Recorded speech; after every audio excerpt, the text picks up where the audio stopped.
Hello, everybody, and welcome back to Improv Town. As always, I am your host, Clayton Bashad. Guys, I know it's been a little longer than usual since the last episode, but have no fear, I was just at the 15th annual Providence Improv Fest, where I did four interviews. In the first of those interviews, I interview the great Will Luera. Will Luera is the former artistic director of Improv Boston, or should I say the artistic director emeritus, where he created the free-form improv style, also known as Boston or Big Bang style improv, which is known for its fast yet seamless transitions between scenes. Will is now the director of improvisation at Florida Studio Theater, which is a 5-stage theater in Sarasota that also does scripted work.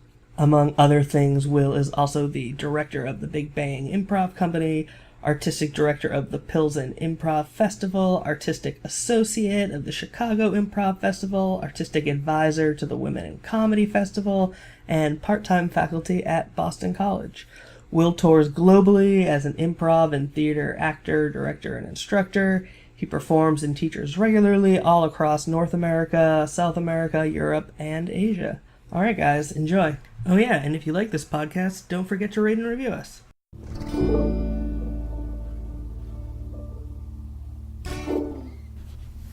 All right, cool. So you want to just, I don't really know a lot about your background. Sure. Do you want to just first talk about how you got into improv just in general as an art form? Yep. And then where it's gone from there? Sure. Excellent. Yeah, so I first got into improv in the spring of 93. So just over 25 years ago. It was in college. I wanted to do theater, but I couldn't find a way to audition for any of the plays. Because I wasn't a theater major, so I didn't have like any of the things like songs and monologues and all of that stuff. But then I saw a flyer for a group that was auditioning, and it just said no monologue necessary. And I didn't know what improv was at the time, but I saw no monologue necessary, so I'm like, all right, let me go into that. And I went in, and it was scripted. It was partially scripted. It was like a murder mystery show. Partially scripted and partially improvised. And so I did it, I got the part, and even though there was a lot of line memorization that had to happen, there was a lot of improv, and that was my introduction to it. And then for the remaining 3.5 years of school, I was in that group all the time, and I actually during my tenure there, we slowly moved the shows to be more and more improv based. And then when I graduated from Boston College, I then was cast at Improv Boston. This was like in 97. And then that was it. It kind of took off from there. That was 21 years ago. So I would say like my professional career is 21 years. Cool. Awesome. Yeah. And then what happened once you started at Improv Boston? And when I started Improv Boston, it was, we only had 2 nights a week. We had Friday and Saturdays, and it was all short form. And I think like anybody who gets into improv, like you get in hard, like you're just, right. And you're all about it. And back then, I mean, the resources weren't as easily available as now. So we had early search engines. So it wasn't even Google. It was like Yahoo and Lycos and Alta Vista or whatever that was. And Ask Jeeves. Yeah, all of that. And so I did as much of the research as I could and started to learn. I remember printing up reams of paper on just like anything I could find online, and I found information about the Chicago improv scene, the New York improv scene, and the New York improv scene back then was tiny. UCB had just moved to New York, like they were brand new, and so everything I found was scarce. I remember going to the library and like getting books on improv, like I got a bunch of Viola Spolin and Keith Johnstone books. And so one thing I knew early on was that I didn't want to just do short form, even though I didn't know what else was out there. Even though I was seeing things from these early internet searches and that there was other stuff, I didn't know what it was. But I knew I didn't want to just do short form. And so after about 3 years of just doing short form, I decided to start to dive into long form. And at that time, he wasn't a friend yet, but there was a guy that I got in touch with over the internet from Chicago who was going to spend a year in Boston. he became like my first like mentor. He kind of taught me everything about Herald. I'm like, okay, I want to learn what this thing is. Also during that time, I tell people about how crazy this is, but like we would hire teachers from New York to come and teach us. And so we would bring in like Armando Diaz, we would bring in Amy Poehler, Ian Roberts, Matt Besser, like all these guys were coming in. And I remember we hired Amy Poehler for like $200, a bus ticket, and a dinner. And so it was an amazing deal. And we had like a Boston College connection because she was a senior when I was a freshman, and I knew of her, or I knew who she was because I remember her as a senior, and she was in the improv group at BC. So we had a slight BC connection, but still, she had just moved to New York from Chicago, right? Yeah. And so she was still kind of just a slightly more successful improviser, but she was getting her career started. And right. So, that was like late '90s into the early zeros, the early aughts. And then I became the artistic director of Improv Boston in 2000. And then that kind of just is what was a whole new chapter in my life. So what are you doing now? So now I live in Sarasota, Florida. So after being involved at Improv Boston for 17 years, an opportunity came up in Sarasota. It was a theater that I had a working relationship with. I had been going down every year for their festival. And then one year they told me, they're like, hey, we're going to be posting a new job. If you're interested, apply. I applied. I got the job. And then the timing worked out perfect, actually, because my wife and I were already considering moving to a new place. We weren't thinking so far as Florida. Yeah. We were thinking like Portland, Maine, or Burlington, Vermont. We were even looking at Pawtucket, like nearby. But then this opportunity to move to Sarasota came up. And so we took it. Cool. And so is that an artistic director position, or what is? It's the technical position is a director of improvisation, which means that we're pretty big. We're a pretty big theater. We have 5 stages. We have multiple different departments, and one of the departments is the improv department within this whole giant theater. So we do like traditional scripted theater. We do musical cabaret. We do cutting edge contemporary theater. We do children's theater, and we do improv theater. And so improv theater is my department. Cool. That's awesome. Yeah, it must be cool to like work with a place that has so many resources. It's pretty amazing. Like when you, I'll never forget like my first month at Florida Studio Theater, where I was so used to doing everything on my own. Like if I had to refocus lights, I got a ladder and I refocused. If I needed to come up with sound effects, I either bought the sound effects off online or somehow patched it together using whatever software I could find. When you're at a theater of that size, that's not your job. You get in touch with the sound designer, you get in touch with the lighting designer, and they come into your theater and you tell them exactly what you want, and they do it. And so it was a pretty big change for me resource-wise alone. Demographic-wise was a big change. Of course, like location was a big change. But it was very different from working at Improv Boston. Well, I guess one question would be like, how much of a free hand do you have over the type of improv? How is it different that it's at a scripted theater as opposed to, a quote-unquote comedy theater? Sure. A part of it is that I came into a situation where our audiences were very used to a very specific product, and that product being short-form shows, short-form review shows, variations of the short-form show. And so when I came in, that's kind of what I needed to work with. And I actually did not even bring in any new shows for my first year. I'm like, let's just do short-form. Let's really nail this down. And then it wasn't until my second year that I started to bring in other shows. And the first variation was a musical improv show. So then we started to move into not only musical improv, but also long form with that show. And then over time, I'm about to finish my 4th year there, I started to add more long form shows. And this past season, we added our first freeform show. Freeform being the style of improv that I created at Improv Boston.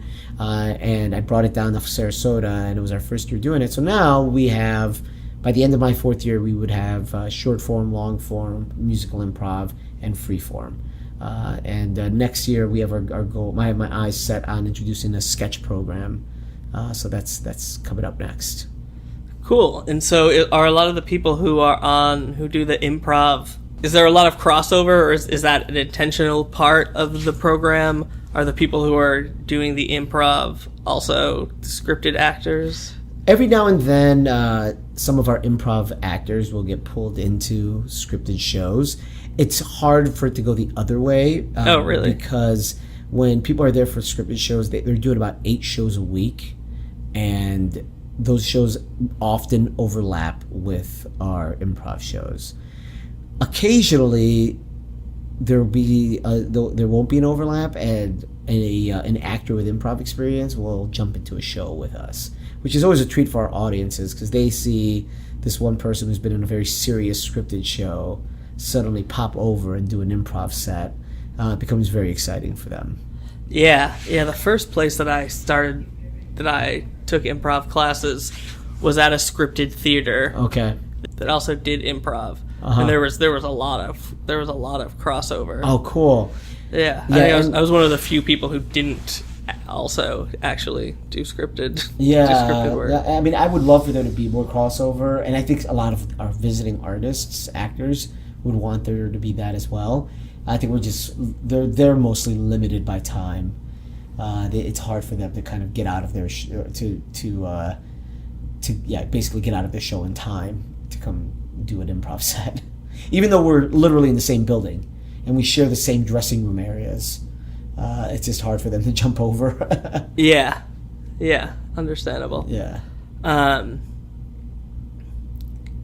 And so you do a musical, Mm-hmm. your short form, and then what's the long form? We have a couple of we'll do some montage long forms. Usually we'll save that for part of our we do encore sets is what we call them. So after our regular short form show, we'll do a 30-minute encore, and that'll usually be some sort of montage. But the ones that when we do a long form show as part of our regular programming, it's usually a very stylized show. So we have a show called We're Doomed, which is a show that I also started up in Boston. It's basically an improvised movie, but in the horror suspense thriller genre. And so we'll do that show, and it usually around Halloween, and it'll become a horror apocalyptic improvised movie, and the audience usually eats that up. And I do that because for an audience that is still training to get itself out of short form into long form, you kind of have to lead them along, right? And I think like an improvised movie is a very accessible form for them. Like they can get that. Yeah, so the long form you guys do more narrative because the theater. The theater, yeah, and narrative and highly stylized, yeah. However, like I said before, that like this season we introduced freeform, and freeform can be very fast moving. It could be very loose, very tangential. But at the same time, it could be very theatrical. So they respond well to the theatricality of it, and because of that, they're able to follow the tangential, loose, fluid nature of freeform. Cool. Yeah, I want to talk more about that. I just had a few more questions about. Yeah. So because I've done improv in a. Oh, hold on. What's that? Yeah. Yeah, so I've spent a lot of time thinking about improv at scripted theaters, or even just the idea of using more of the resources that are available to you, like we were talking about. So have you like found any interesting ways of incorporating things like that? So things maybe like sound effects or like lighting, or you can have accompaniment with, you don't need a theater to have accompaniment, but things like that we don't normally, you don't normally have like real lighting at an improv show, and you don't really have access to sound effects, and like, you couldn't create a thunderstorm from the light box, whereas if an improv, you could have a whole other person who's essentially like an extra improviser who's up there. Right. And that is my goal. And actually, we working at an improv at a scripted theater has inspired me in many ways to refine and push the way I present improvisation. I mean, part of my job, part of just working at a theater like Florida Studio Theater, I have to go see scripted theater all the time. And I'll see scripted theater shows and I'm like, I want improv that looks like this. Like, I want an improv show. There was one that I saw. It was an Irish play. I believe the name of it was Chapati. And they did a lot of breaking to the fourth wall, a lot of overlapping scenes. And it was a 2-person show. And so there was a lot of overlapping scenes with very simple sets. And I was like, a lot of the moves that they're doing right now would be very recognizable to an improv audience. But it's inside of this beautiful scripted show. And so it happens a lot that I'll see that in a scripted show, and then I'm like, I want to keep pushing improv so that it blurs the line, so that people, as much as like there's a lot of theater shows are becoming a bit more minimalist, and a lot of improv shows are becoming a bit more theatrical in its presentation. I would love to reach that sweet spot where it really blurs the line, where you cannot really tell the difference. To that point, there's a group out of LA called Improv Theater that I really admire, and they really push it. Like, they have full costumes. Sometimes they'll have full sets. Yeah. And it looks like a play. And so that's currently what, like, working in a scripted theater, how it inspires me, is that I want to achieve that point where I want to be able to have a crew, a lighting designer, a set designer, a sound designer that could watch a show, and while it's in progress, they could assist through their technical elements. Like, if I had my own improv theater, and if somebody gave me like all the funding I needed, that's what my improv theater would look like. Yeah. There's a show that I created in Boston that now has been performed elsewhere by other communities, and it was a show called Playbook, and the whole goal was that you start with the first page of a play that's been started but not finished. And so you go to, I would ask actual playwrights, I'm like, could you give me the first page of an unfinished script?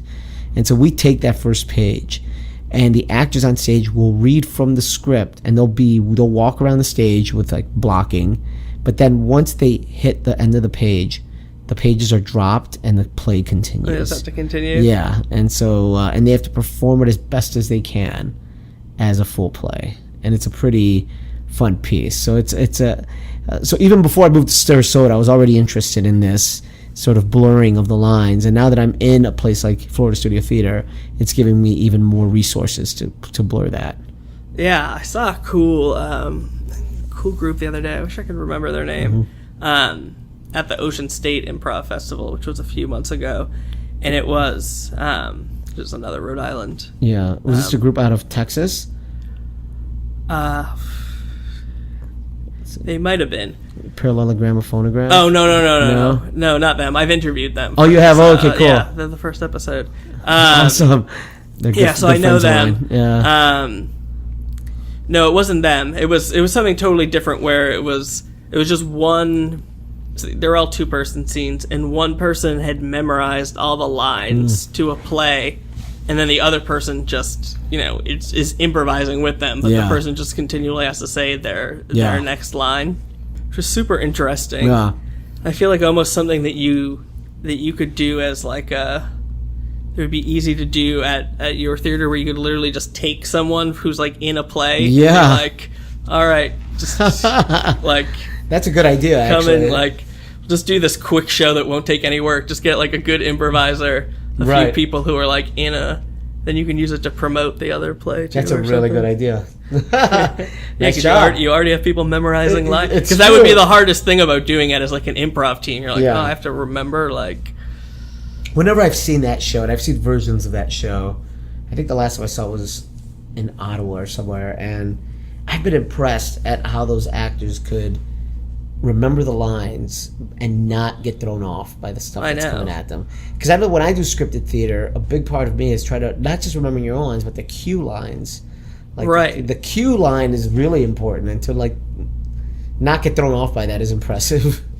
Yeah, because you still have to improvise too. You can't.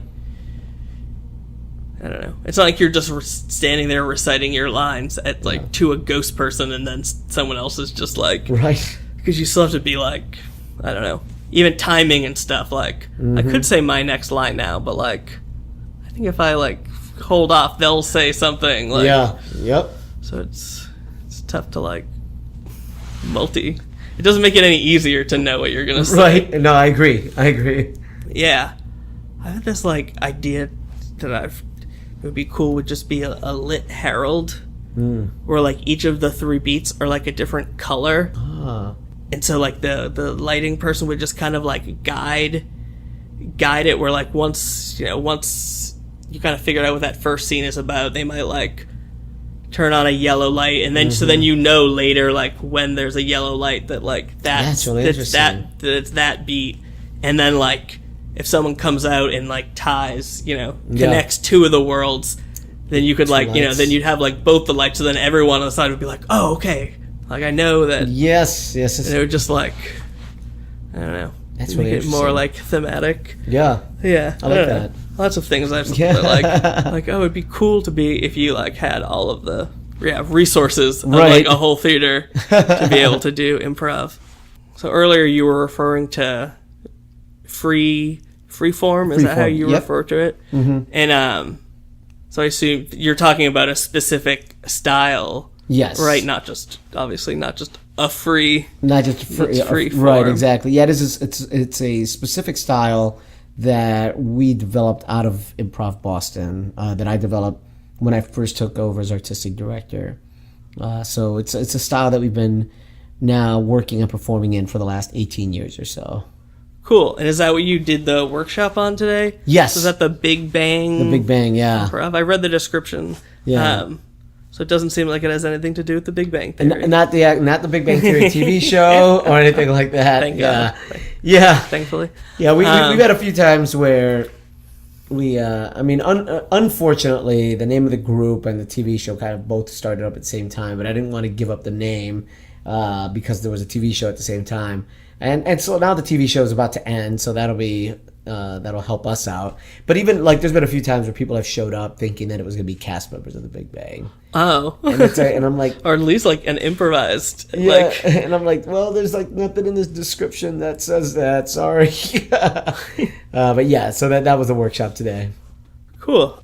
Yeah. So you want to just talk about that, like explain, because I don't know anything about any. I've been to Improv Boston and seen some shows there, but as far as its own unique form or Sure, yeah, or style. and I like to talk about it in like a few different ways. One is like what it started as and where it is now are definitely two very different spaces, but it's all part of the same voyage. Like it came out of when I was first the artistic director of Improv Boston. I had all this knowledge in me on like short form and long form, and I was getting to practice both extensively. But I never really understood why they couldn't be done together. Like why can't why can't there be a short form show with some long form in it, or vice versa? And like back then, and I remember this, like in the late 90s, people were just like, no, they're two different things. You can, I mean, it was like saying, why can't I play basketball and baseball at the same exact time, right? And people were like, no, these are two different things. You cannot mix them. And so I'm like, there's got to be a way. There's some similarities here. There's enough similarities to find a new middle ground. So the first version of Freeform was essentially me messing around with the merging of long form concepts and short form games. So like one of the first early one of the early freeform shows you would see would be maybe the characters from the first scene of a short form show. Those characters would then move on to the second scene, the second game, and then some characters move on to the third game. So you would start to see these characters flow through a short form show. That was like the very early freeform. And then as we kind of got used to that, I'm like, okay, how about if we keep doing our freeform show, our short form freeform show, but not every scene needs to be a game. Some of the scenes could just be a scene, right? And so then now we have short form merged with open scene work, right? And then as it went on, the short form elements started to get stripped away. We would still play short form games, but we wouldn't play the full game. So what I mean by that is maybe in the middle of a random scene, somebody would say, ding, should have said, right? Yeah. Or ding, can I get a new emotion? Whatever, right? Like we would just start to infuse the long form set with short form elements. And then eventually even that started to get stripped away, and we started to find a way to kind of just fluidly move between scenes at a very rapid pace, with these very fancy editing techniques, or at least maybe not fancy, but very new editing techniques that were all being developed at Improv Boston as a way. And these editing techniques were different from other techniques because one thing I didn't want my actors to do anymore is that I didn't want them to sweep or tag out or do any of that. I'm like, I basically said you could do a sweep without sweeping the stage, or you could do a tag out without actually touching the person. Right. And so that became that started to lead to what is now the current format of freeform, which is a very fluid, fast moving form, where no two shows are even remotely alike. They're always very, very different because they are unique creations of that evening, of those performers, by those performers, and our collaboration with the audience. Yeah, so that's kind of where we're at right now, and it's become a very popular format. We get hired a lot to teach it around the world. Actually, I do a lot of touring in Asia and in Europe and in the Middle East and Latin America, and it's becoming a very popular format. And even here in the States, it's starting to grow a bit more as well. Oh, it's interesting because that was almost the thing I was going to bring up earlier when we were talking about doing improv in a theater. Yeah. Is that idea of edits. And I think that that's one of the hardest, the thing that strikes the uninitiated improv audience, as being so distinctly different from theater. Mm-hmm. You know, I think if you've never seen improv before and you went and saw TJ and Dave do their hour-long one-act mono scene, I think you'd be like, that makes sense because they don't do any wipes, they don't do any edits, they don't do any we see on this table, or we cut to.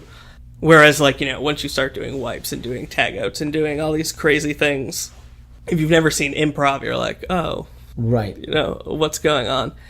Whereas when you have lighting and stuff, I almost feel like everyone on the side should have a button that dims the lights, and so instead of just wiping, you're just press, and then it's just lights down. So it's interesting that you were saying that you were already kind of thinking about that even before you were playing to a more theatery audience. Yeah, I mean, even back then, I was very intrigued by the theatricality of improvisation, and I even get my performers.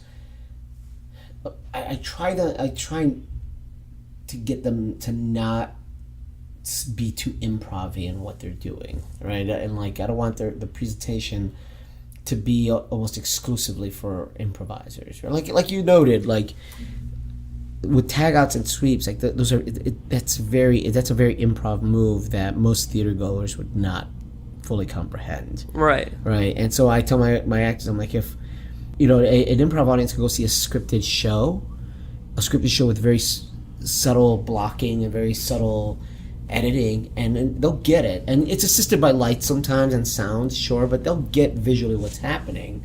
So I challenge my students and my performers. I'm like, let's try to do the same with our improv, right? Let's not feel like we need to explain everything for them. I think audiences are very intelligent, and they will get it as long as we're very clear with what it is that we're trying to present. You kind of mentioned that you came up with new innovative edits. Mm-hmm. Well, what are some of these? So the standard, for example, my class today, for a 2.5 hour class, what I taught today, I could only really get into 30 to 40% of all the freeform things, but the first thing we start with is very simply, and this was it's a bit less groundbreaking now than it was back then when we first started to do it, and that was the whole idea of no sweeps. Just enter the stage own the stage, pull focus to yourself. And once you pull the focus, then the other person relinquishes focus, and that becomes the sweep. Because for me, all a sweep is doing, when you do a sweep, you're essentially just pulling focus to yourself, and you're cueing the other actor, hey, I got this, and they're moving off, right? And I teach that there's ways to do that without having to run across. You could walk off the back line fully present and fully presenting, and that serves the same purpose as the sweep. The second thing I teach in my workshop is the idea of a character pivot, and this is traditionally what is a tag out, right? So like somebody comes in and tags somebody out, and then the remaining person stays, right? And then you do a scene with them. What we do in my workshop is we try to do tag outs without the actual tag. It all depends on body language and eye contact, and you get the same results, except it's a lot cleaner and it's a lot more efficient. Okay. Then there's this other one that is the actor pivot that I teach, which is basically I, as the actor inside of the scene, could at any point in the scene turn around and make eye contact with somebody else and pull them into my scene as well to start a brand new scene. So these three together will take out sweeps and tag outs and then get a much more efficient, fluid flow. Then the next three edits are the ones that really kind of help with Improv Boston and the style that we do. The first one is called a line pivot, which means that if there's a line in a scene that you find very intriguing or interesting in some way, you repeat it from off stage. You just do a slight repetition of it, right? So if somebody says, today is going to be the day, like let's just say that they say that in their scene, right, in the middle of a conversation. Then I'm off stage, and then I say, today is going to be the day. And I just repeat it, and that tells everybody, that cues the people on stage, okay, there's a line repetition going on, that person is pulling focus, right? And then after I repeat it, somebody else responds to me in a very different way, and now that's the new scene. So that is a very simple sort of line repetition. And then sometimes we'll do what is called a cascade, where that line bounces off of like 4 different scenes.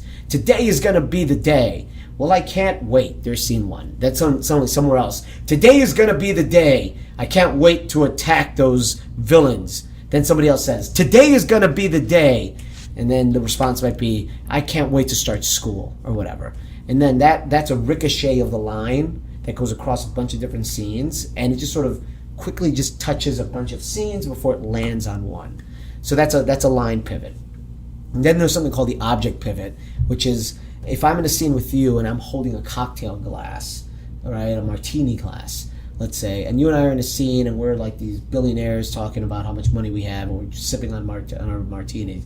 And then in the middle of our scene, while I'm talking to you, another actor comes in from off stage, mimes stealing my martini glass, right? And if for those of you who can't see me, what I'm doing right now is I'm pretending to hold a martini glass in my right hand while my left hand comes in and sort of sweeps the martini glass away.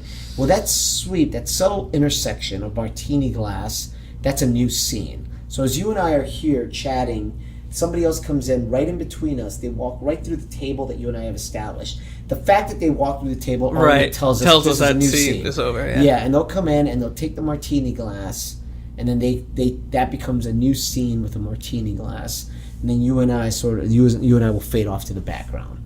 Okay, and that the object pivot, or it's sometimes referred to as the object snatch, well, then that goes to a new scene, and then somebody else a few minutes down the line comes in, pulls a martini glass, except this time, as they pull the martini glass, it slowly becomes a pull stick, right? And then suddenly, and if people could see me now, they would see that my fingers from the martini glass sort of turned into my hand going around a pool stick, and now we're in a billiard hall, okay? And so the snatch edit is a very fluid way to kind of move through different scenes without sweeping or tagging out or clapping or saying anything, okay? The last pivot that I teach in my shortened class, in the 2-hour class, is just the physical pivot.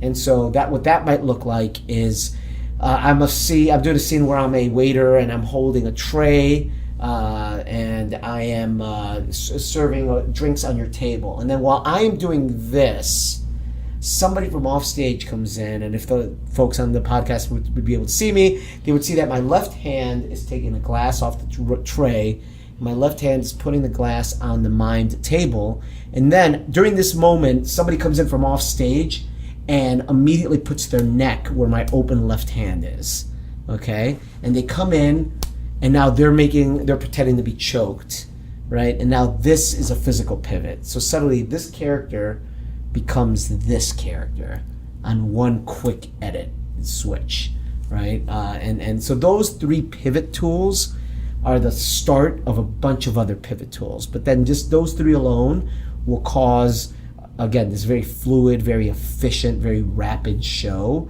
where scenes are directly connected by narrative and characters, or loosely connected by lines and objects and physicality.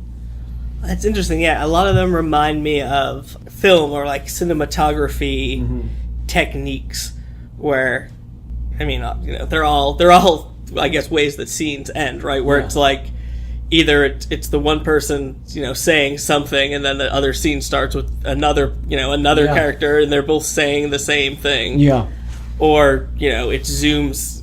I'm smoking a cigarette, and then it zooms in on the cigarette, and then when it zooms out, it's a new character. It's cut to someone else smoking a cigarette. Or and I've been very much inspired by cinema.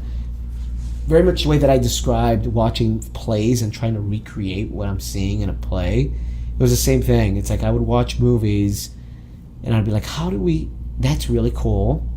How could I create that through improv without actually saying that I'm doing it, right? Because the other thing, in addition to no sweeps and no tag outs, I don't want my actors to use verbal cues.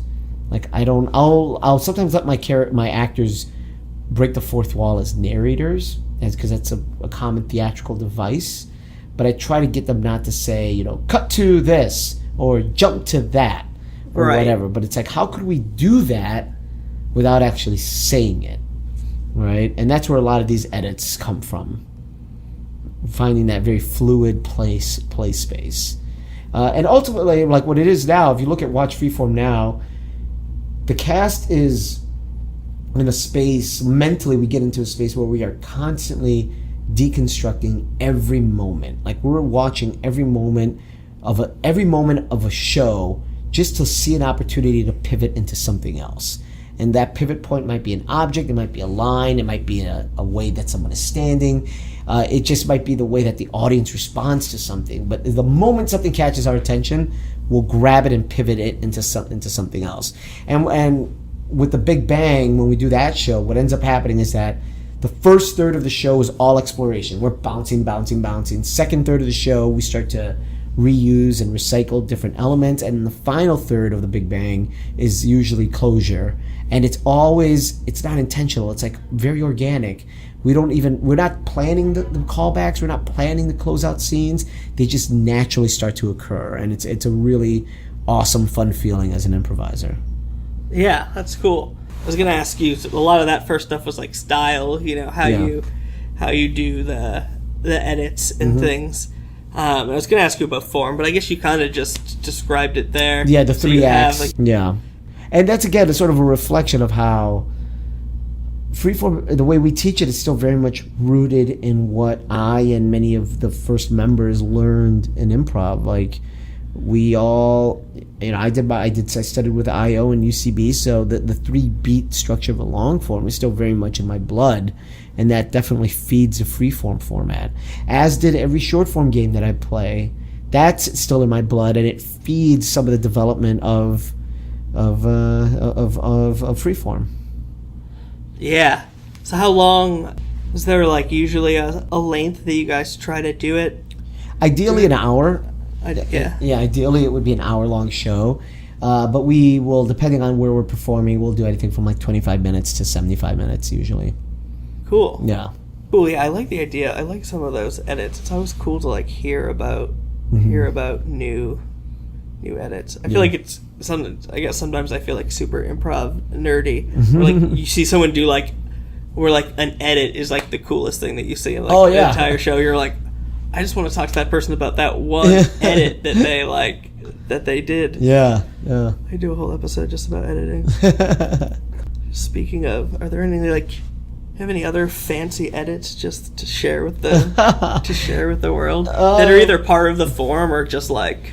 There are other pivot edits that we do that are part of there's this whole other part of narrative pivoting where We do break the fourth wall as a narrator to help pivot off of the scene that you're watching. And it might be like the simplest narrative pivot would be following the story that's in play right now. So like we narrate through a story that we're watching, like that's the very basic narrating pivot.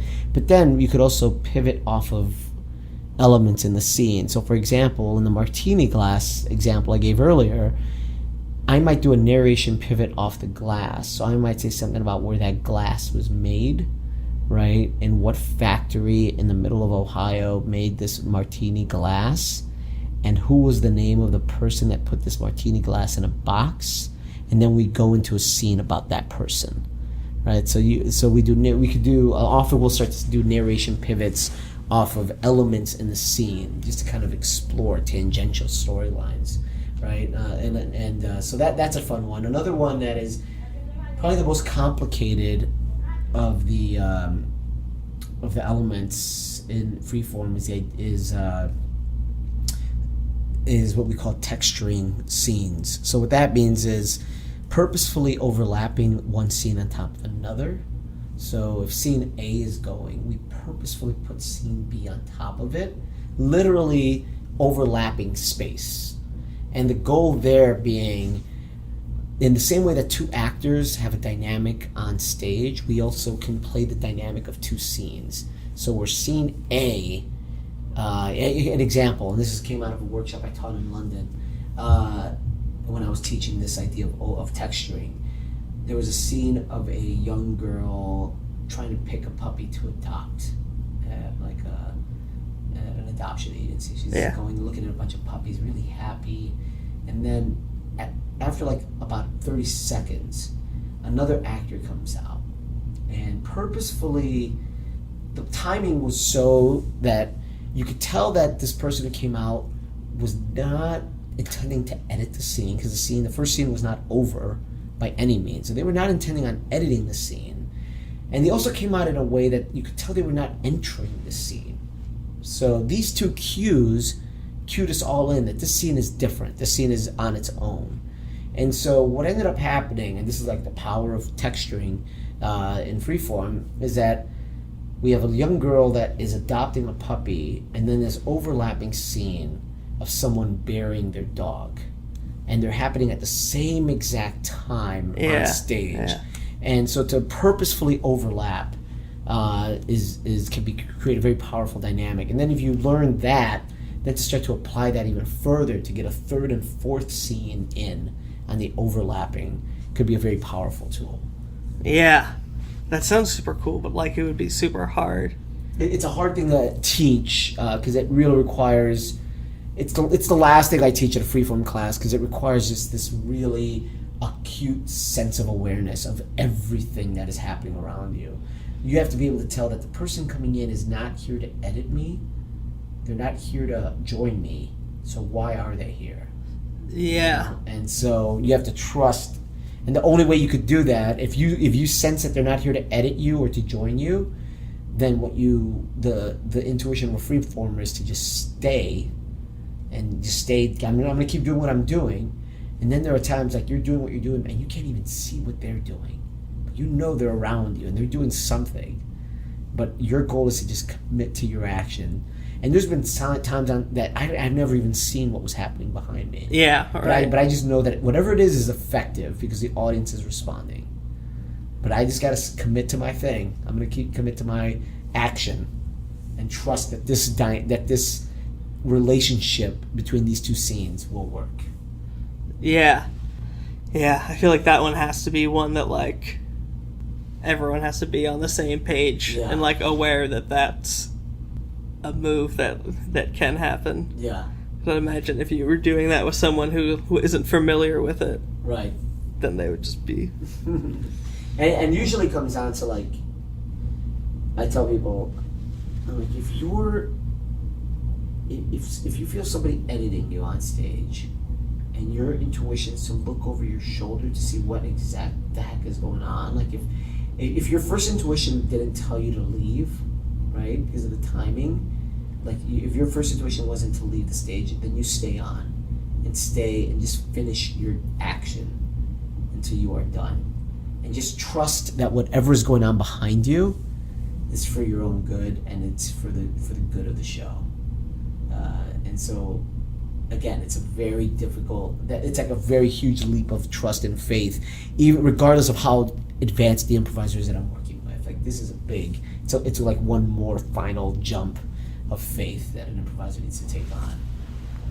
Yeah, I guess that's even hard. I was even thinking about the fact that you'll do the walk on, starting a second scene instead of a wipe edit, right? Right. So then doesn't that even get more confusing? Mm-hmm. Because like if you're facing one side of the stage and you're doing something, and then the other person comes on, yeah, and like you said, you never even see them, and you don't even know what they're doing. Then like how do you? And before you were saying, when you come in to do the edit by starting a second scene, if you're just really, you just try to bring yourself into focus, so that it's obvious that this is your new scene. Yeah. But then how is like that first player? How do you tell, like, did he come out? Is he like starting a second scene and I'm supposed to like leave, or do I double down on what I'm? And that's the thing. It's like if you came in at a point where I didn't see you, like you came in when I wasn't looking, and you put yourself in a place where I know you're there, but it's hard for me to see what you're doing, then I'm going to trust that you intentionally did that. You intentionally came in at a point where I couldn't see you and where I can't see you, in a way to kind of just tell me like, hey, this is not really for you right now. This is for the audience to see and less for you to see. But if you came in at a point where you knew I could see you and I could hear you and all of that, then that would actually cue me to tell me, okay, you're coming in for the specific, with one of the purposes to communicate to me that I need to work off of you in some way, right? So it's almost like you're intentionally, and again, it all comes down to like small body language and angles on stage. Like it's all like, if I come in back, if you're downstage right, or like middle downstage right. If I come in and I put myself further downstage left, and I know you could see me, that's me intentionally trying to take focus from you, intentionally putting myself in a space where you could see me, because my goal here is to take focus. But if I come in and I don't talk to you, I don't do anything, but I put myself somewhere in your blind spot, I'm somewhere over there. Right? Yeah. And that's me kind of intentionally telling you, this is not for you to see, this is for the audience to see.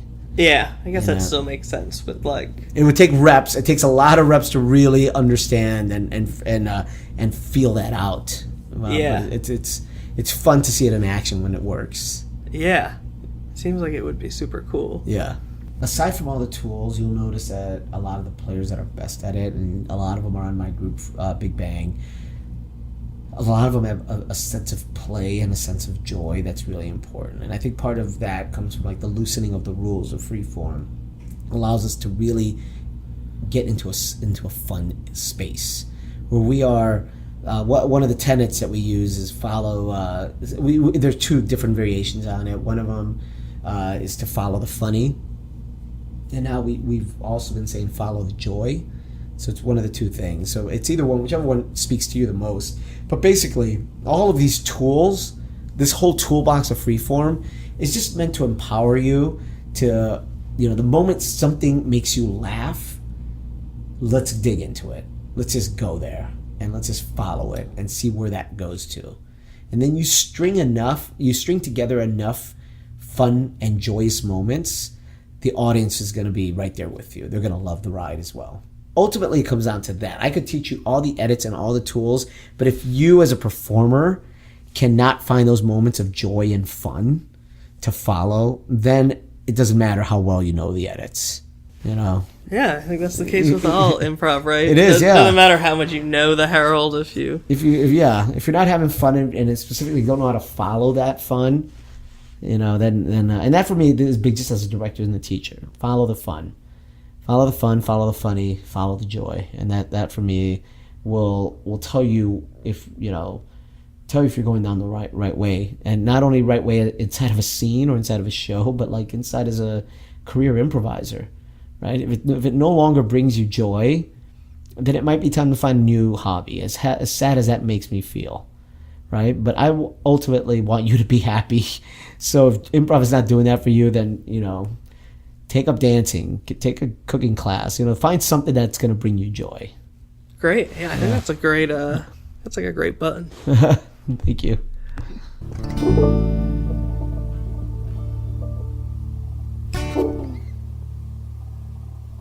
You've been listening to Improv Town. If you enjoyed this episode, rate and review us wherever you listen to podcasts. And if you're in the Rhode Island area, don't forget to check out all the great local improv. PIG, the Providence Improv Guild, has shows every Thursday, Friday, and Saturday at 8. The Contemporary Theater down in Wakefield is currently doing Maestro Improv at 9:30 on Fridays. And the Bit Players do Short Form down in Newport every Friday and Saturday night at the Firehouse Theater, and that's BYOB, so that's always fun. You can also check out Improv Jones, Rhode Island's longest-running improv show, on the first Saturday of every month. That's down at the AS220 Black Box in Providence.